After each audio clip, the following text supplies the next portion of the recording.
Headlines Tuesday, courtesy of Heart NSTA Trust, Jamaica's Human Development Agency.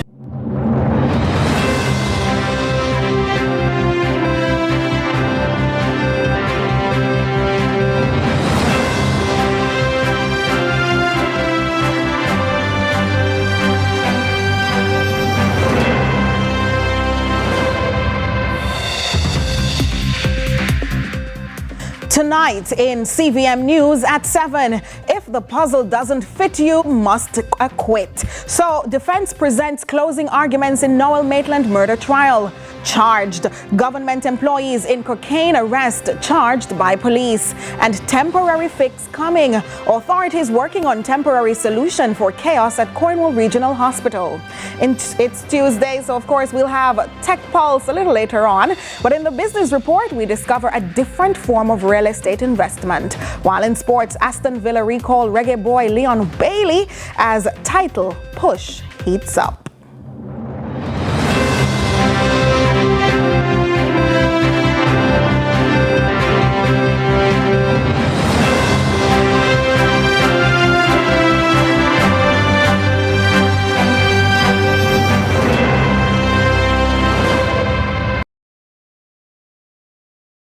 CVM News at 7 Headlines Tuesday, courtesy of Heart NSTA Trust, Jamaica's Human Development.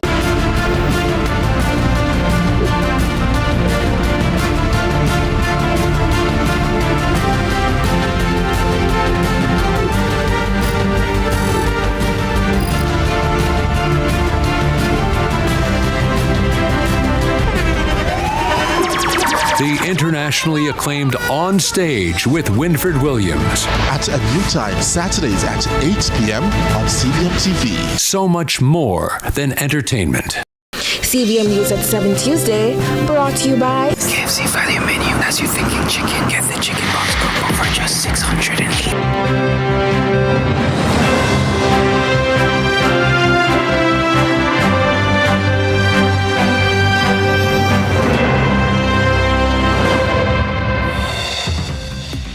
From Kingston, Jamaica, this is CVM News at 7. It's Tuesday, January 20, 2026.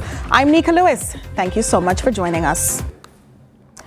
Chief Financial Officer of the St. Ann Municipal Corporation, Trevon Clayton, is recovering in hospital after ingesting more than 80 pellets of cocaine in an attempt to smuggle the drugs out of the country. Clayton and another public official, senior managing accountant at the Trelawney Municipal Corporation, Latoya Hemmings, have now been charged. Both were intercepted at the Sangster International Airport last Friday while attempting to smuggle cocaine out of the island. Amoy Harriet has the details. A top municipal finance official is fighting serious health challenges tonight after an alleged drug smuggling attempt took a dangerous turn. Chief Financial Officer at the St. Ann Municipal Corporation, 42-year-old Trevon Clayton, was caught last Friday trying to leave the island with the drug. It was inside him. CVM News understands that Clayton has so far expelled 82 pellets of the cocaine. I think he suffered on health care. His condition was compromised. I think that now we can say that he is improving, but at one point there was a serious concern about his health because of the ingestion. Charges have now been laid against Clayton and his co-accused 42-year-old Latoya Hemmings, who's a senior managing accountant at the Trelawney Municipal Corporation. They were charged with possession of, dealing in and attempting to export cocaine, conspiracy, and in the case of the female, she was charged for possession of criminal property. We are anticipating that additional charges will be laid on the male.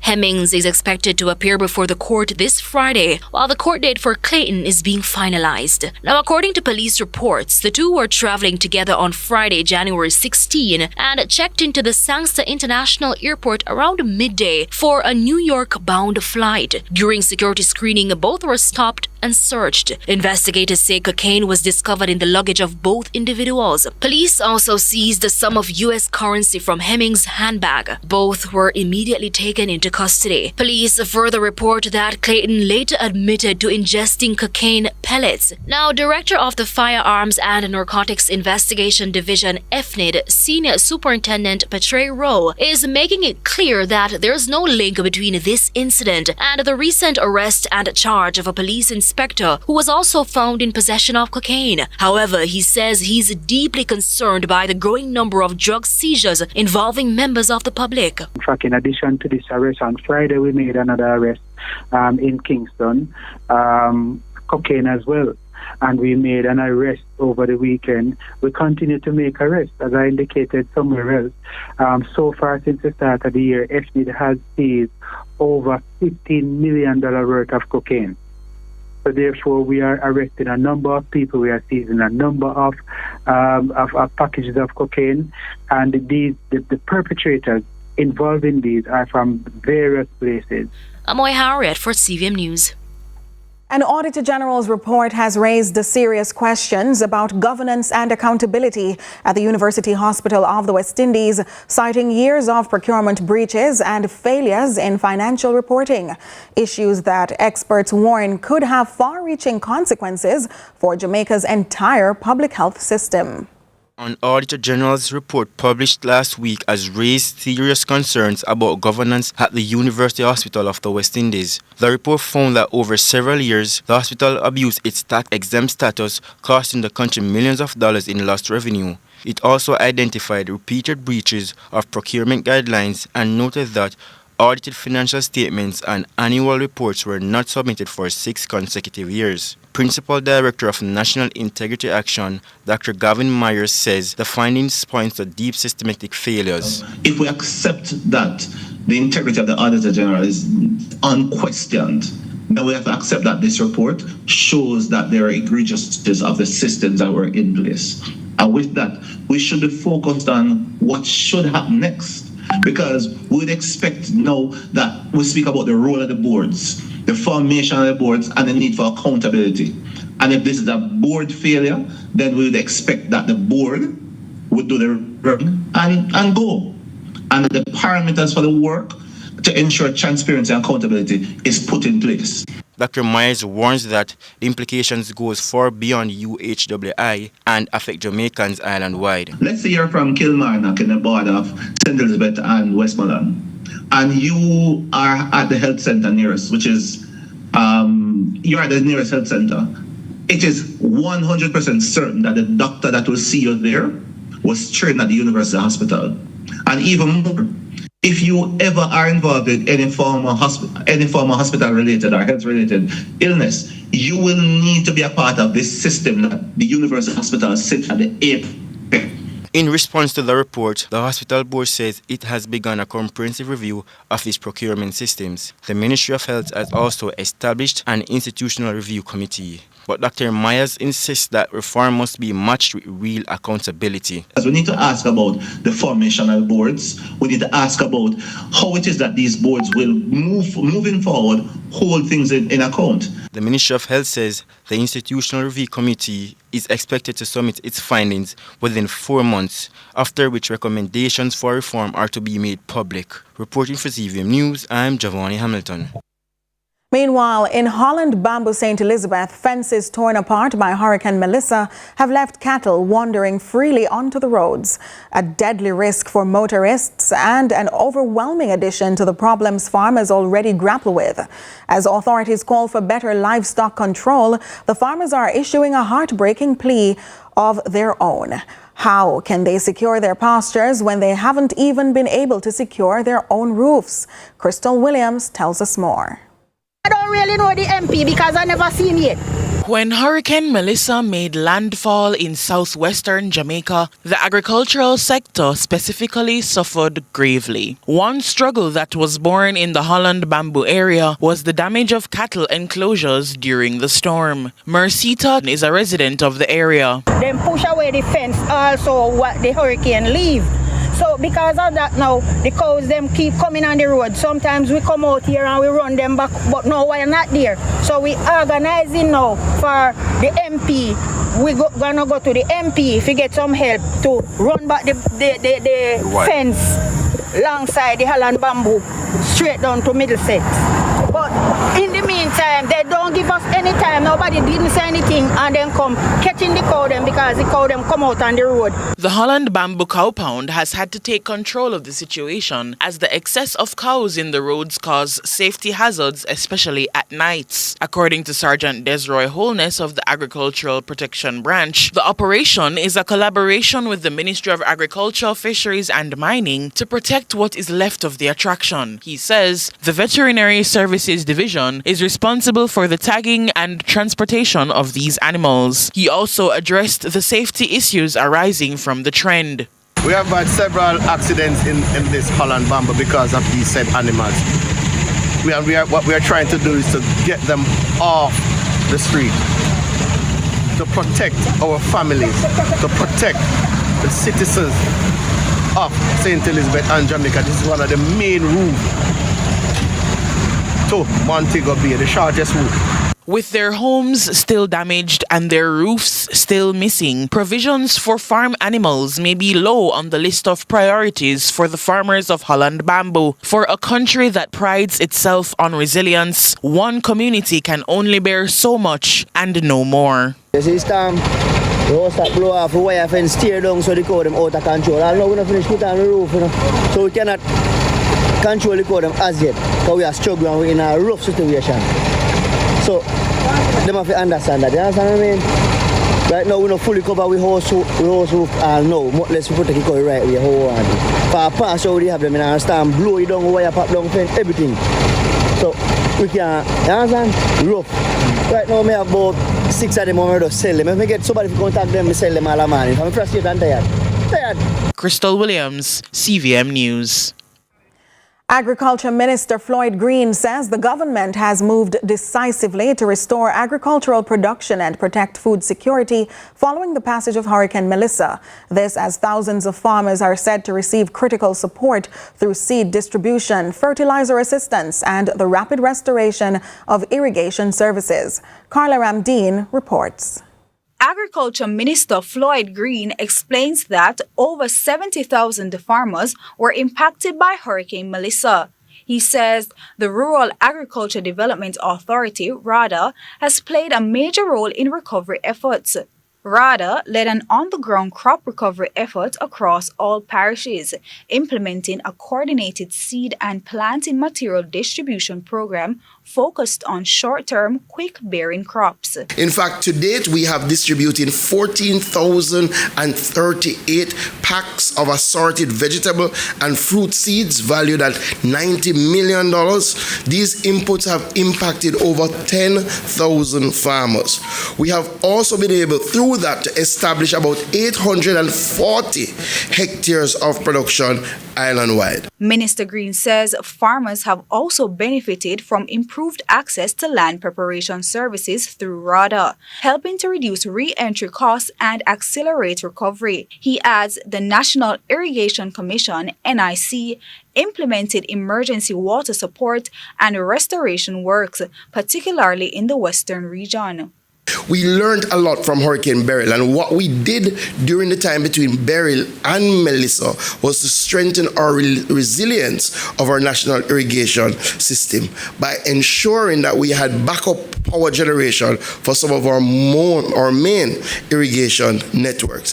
In fact, a week after Hurricane Melissa, we were able to restore irrigation services to 75% of our customers. And by week 5 post-Hurricane Melissa, 98% of our customers have had access to irrigation services. The ministry also provided farmers with fertilizers through a partnership with the Moroccan government under the Moroccan Fertilizer Program. We have already been able to distribute 7,205 bags of fertilizer, impacting over 2,500 farmers and restoring production across 540 hectares. Carla Ramdeen, CVM News. CVM News at 7 continues in just a moment.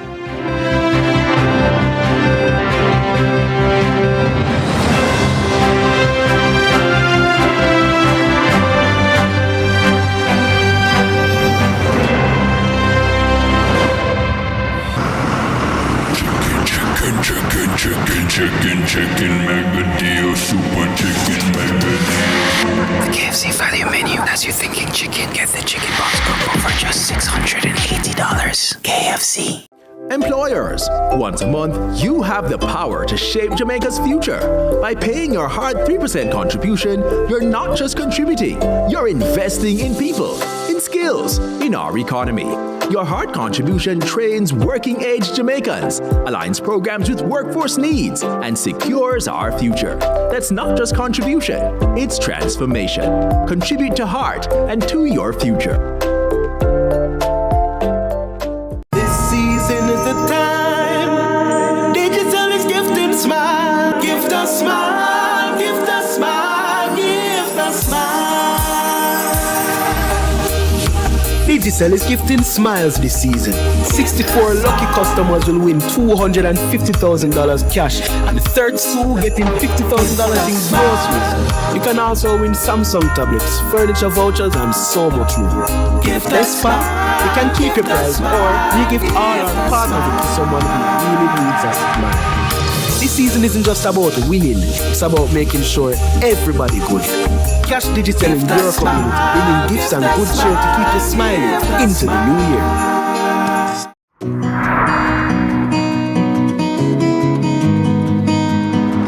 You know, some days are harder than others, but we have to do our part. You like porridge? We're in this together. Morning, nurse. Thank you for what you do every day. Come in, nurse. Our bona fide.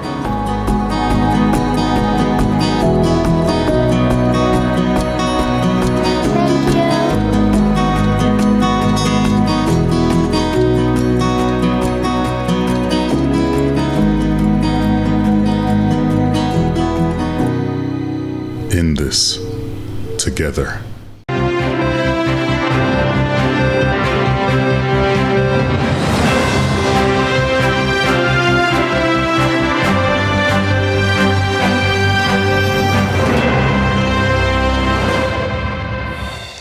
Welcome back to CVM News at 7. Well, if the puzzle doesn't fit, then you must acquit. That's the closing argument from defense attorney Christopher Townsend at the Supreme Court today during the Noel Maitland murder trial. Both the defense and prosecution have now wrapped up their closing arguments. The former Constable Maitland is on trial for the July 2022 murder of his girlfriend, social media influencer Donnelly Donaldson. Our reporter Akeem Art has been covering the trial and now joins us live. Akeem, what are some of the things that have been coming out of the defense attorney's argument?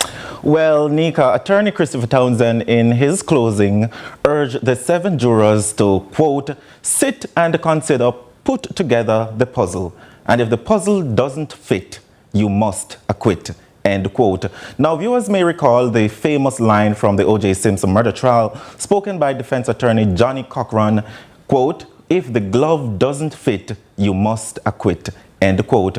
Now, Mr. Townsend, while giving his address notes the case is built on circumstantial evidence, likening it to the story of a chicken and a mongoose in a coop. Quote, if you take a mongoose and you put that mongoose in a cage with chickens inside and you batten down the cage, you go away and come back and you see the mongoose lay down on him back, him belly flat, and one little piece of hair dip on him tip of him mouth, end quote. Townsend continued to argue that if the perimeter is checked and there was no breach, the only conclusion is, quote, the mongoose nyam the chicken, end quote. Now, over 30 pieces of evidence were gathered throughout the trial, Townsend argued the testimony of Donnelly's mother suggests Maitland is of good character. Her testimony, he says, introduces another suspect which was never challenged in court. In the testimony of Donnelly's friend, who says she spoke with Donnelly sometime after 1, says she heard traffic in the background, but the brother testified that he had received a FaceTime call sometime after 4 with a yellow background and brown curtain.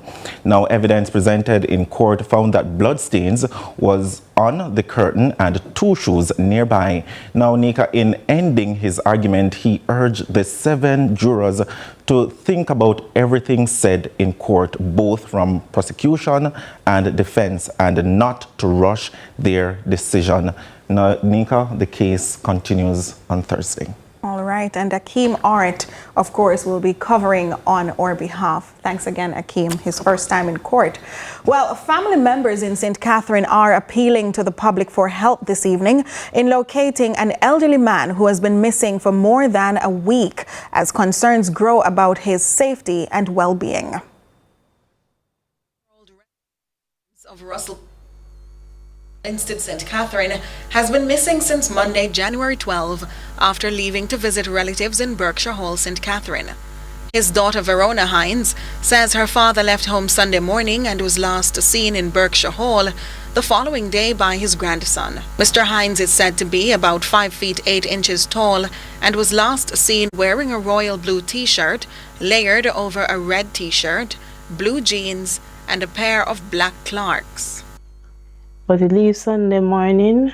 He was supposed to come up by 2 and don't see him, so I was waiting Monday morning. I started calling around to find out if anybody see him or not. Well, he normally go to the bush and normally leave every morning, but he go on and come back. But this time now, I don't know. While there is no formal medical diagnosis, Ms. Hines believes her father may be suffering from dementia, citing unusual behavior in recent times. She further notes she has since checked both the police station and hospital, but allegedly received no information on his whereabouts. He get messed up, so I don't know if it's dementia, I don't know what it is, but he don't have a diagnosis. Maybe my walk and like in mind drift, and maybe just turn a different direction. As he normally go to the field, so it's a long walk, so we drive part way, walk the other way, we check on everybody's the same time and see they don't see him back from that. Which I check with the hospital, which when I went there I did ask for like if somebody come in and can't recognize himself like that. I went and asked for the name.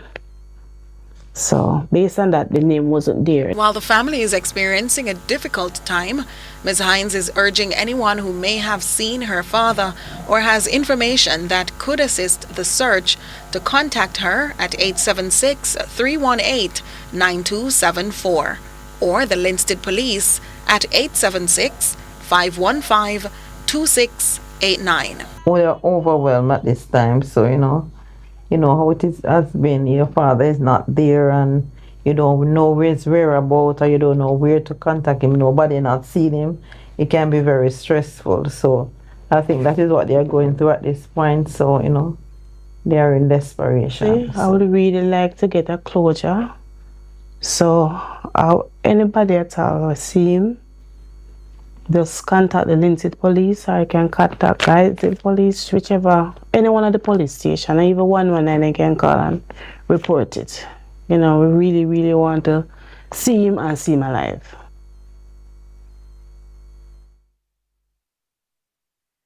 This week in Tech Pulse, CES 2026 has just wrapped in Las Vegas. From robots that fold laundry to AI chefs cooking hundreds of dishes, the future of everyday life is being rewritten before our very eyes. Here's your recap.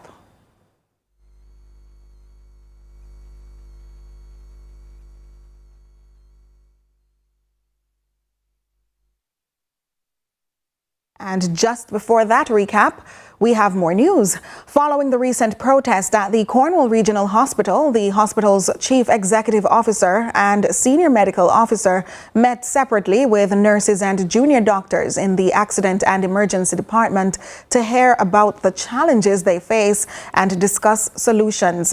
Clinical coordinator for the Western Regional Health Authority, Dr. Delroy Frey, says the primary issue remains chronic overcrowding, a problem he explains has existed for decades but has worsened since Hurricane Melissa. Carla Ramdeen reports. A temporary dome structure is to be installed at the Cornwall Regional Hospital in St. James to accommodate the approximately 150 patients while refurbishment works at the hospital are being carried out. The move follows days of protest by hospital workers last week about poor working conditions. It's not an easy task. In fact, I have asked the administrators that we must move aggressively now to open up the refurbished hospitals. At least it would be nice if we could move the accident and emergency department back on the main building. It's a nice, lovely space that is being renovated, and we look forward to that. Dr. Delroy Frey is clinical coordinator for the Western Regional Health Authority. He says the primary reason for last week's protest is chronic overcrowding at the Accident and Emergency Department, a problem he says has existed for decades but has intensified since Hurricane Melissa. And I can tell you this, I've been here for 40 years. Ever since I'm here, even before we moved from the main building, we usually have 20 to 30 patients sitting in accident and emergency, needing bed. Since we have, removed to the makeshift accident and emergency area there, we have had the said number of patients waiting for bed. However, since the Hurricane Melissa, 50 to 60% of our bed capacity space has been damaged. He says doctors are now being forced to prioritize the most critically ill patients for available beds, while others remain in the waiting area. I am in agreement with them. The refurbishing of the damaged area has taken too long. But out of the discussion, why we get them back to work is that as we speak now, I'm standing on the grounds here. We have about 3 sets of workmen at the back addressing the ward space. And I'm an optimistic man that by the end of this week, we can open up our ward spaces. Initially, we used to have 350. We have 150 now. We want to get it back to the 350 space where we can cut down the waiting in the E&E. Carla Ramdeen, CVM News. It's now time for regional and international news.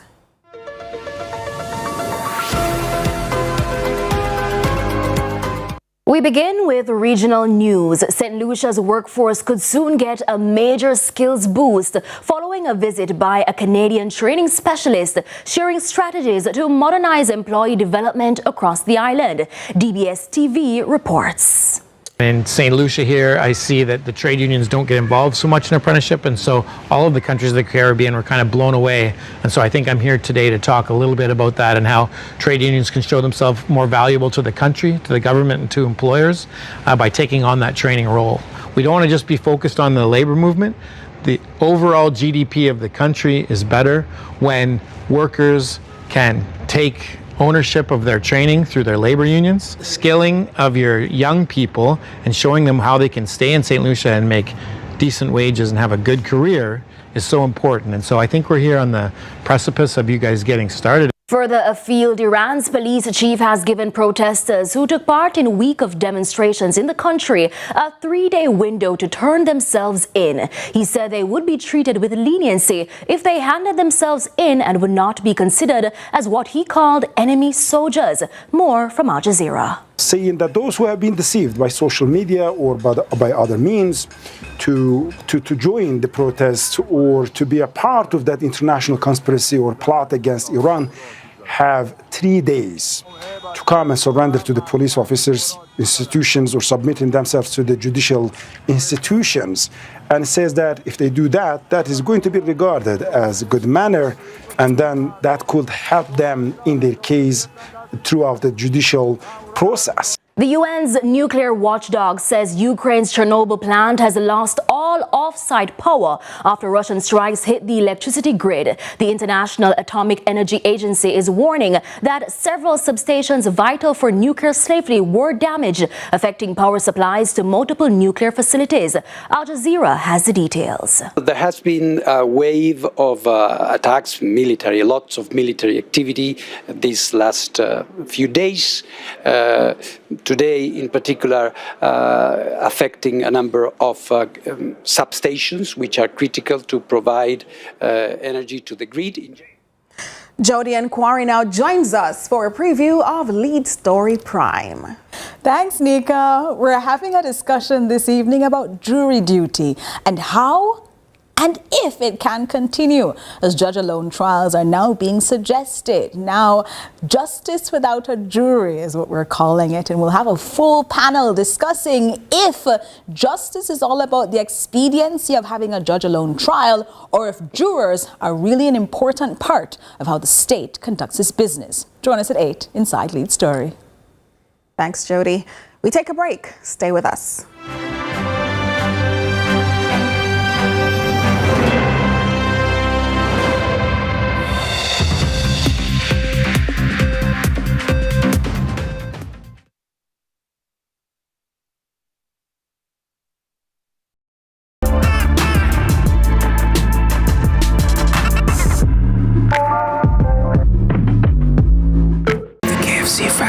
As you're thinking chicken, get the chicken box combo for just $680. KFC. The Time by KFC is.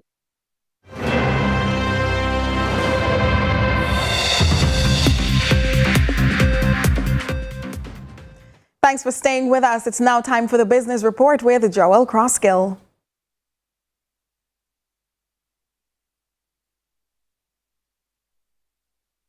Business Report today.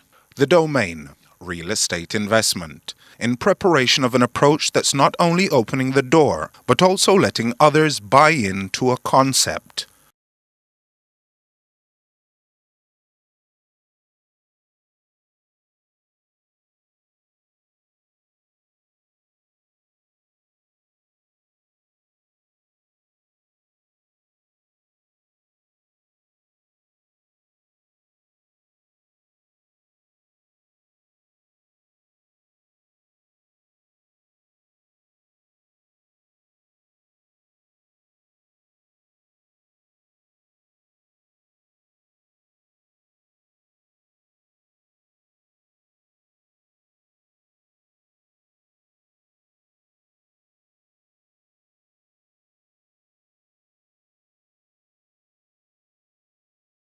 Property in Jamaica.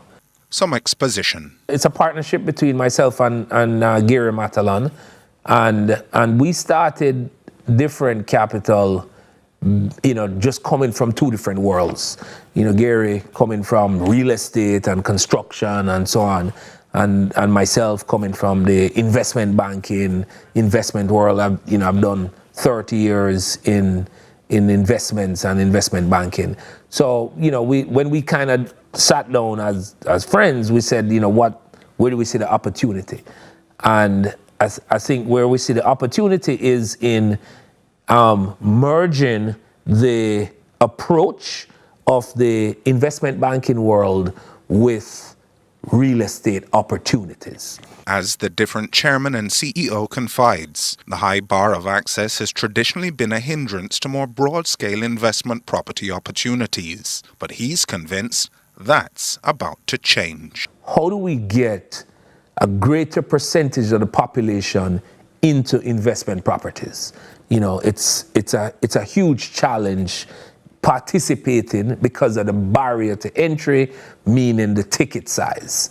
For an investment property, whether it be a mall, a warehouse, an office building, whatever investment property there is, and there are obviously several, including land, which we all want to participate in. We just haven't been able to participate in it because of the barrier to entry. So what we need to do is bring down the barrier to entry. And the way to bring down the barrier to entry is to create several REITs. REIT has been the structure that allows you to participate at a much lower ticket size. The prospect of what's on offer is beginning to propagate with a new bit of jargon that's keyed in on a way to consider the proofs of the newly licensed project with an intriguing combination of properties. We coined a term, PPO, and, because obviously I'm the IPO, so, we came up with PPO and we hope it sticks. So it's a property, it's a private property offering, as opposed to initial public offering. So it's a private property offering, PPO. So, we're trademarked the term. Though that may be said in jest, William seems serious about meeting what he and his partners identified as the underserved property desires of a generation of investors. And the reason we did individual property REITs is because of the level of sophistication and understanding of the general population, where they know specifically what asset they would like to be a shareholder in. So they know, I like this location, I like this, warehouse or this shopping center or this bed and breakfast facility. So I'll be a shareholder in that. So, the market, the younger generation is way more knowledgeable and they want to be in control of their own portfolio. Jamaica's fundamentals, macroeconomic fundamentals, I have watched in my lifetime move from a basket case to now, being, revered by IMF and the entire world. That's amazing. In your lifetime, that's just unbelievable to me. No, we're different. And out of curiosity, the inspiration behind the name. How we came up with the name is, after I retired, the feedback and the commentary from, my friends and the general public and so on was, okay, you're too young to retire. Why don't you take some time off, wheel and come again and do something different? I'm back, different, but still Chris, and still hoping to provide you with an opportunity that can yield you a good return on your investment. And that was your business report. I'm Joel Kroskin.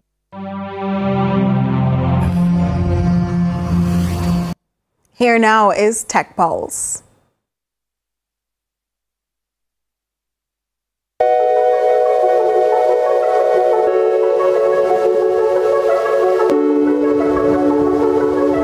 Welcome to Tech Pulse. CES 2026 exploded in Las Vegas, again featuring robotics that had heads turning and minds being blown. But before we go any further, a bit of data. The CES is an annual trade show organized by the Consumer Technology Association. It's held in January at the Las Vegas Convention Center in Winchester, Nevada, United States. It typically highlights presentations of new products and technologies in the consumer electronics industry. So here are some of the highlights from day one. From AI-driving robotics, wearables, and other fit-for-purpose machines, showgoers were in for non-stop innovation to season their 2026 tech expectations. You didn't have to wait long to see that robotics had taken over the showroom floor. Multiple booths were running live demos from the moment the doors opened, with humanoid robots moving continuously rather than cycling through short scripted routines. Some were interacting with people, others were running balance and motion tests, and several were set up purely to show raw mechanical capability instead of finished products. Unitree's demo area focused on full body movement and control. The robots were performing coordinated sequences that mixed walking, turning, and upper body motion without stopping between actions. During the demos, the robots adjusted their posture mid-movement and recovered balance after small disturbances, which showed real-time perception and motion control running continuously instead of step-by-step command execution. Sharpa's setup centered on its robotic hand, mounted on a full-bodied robot mainly for positioning. The hand was shown performing fine manipulation tasks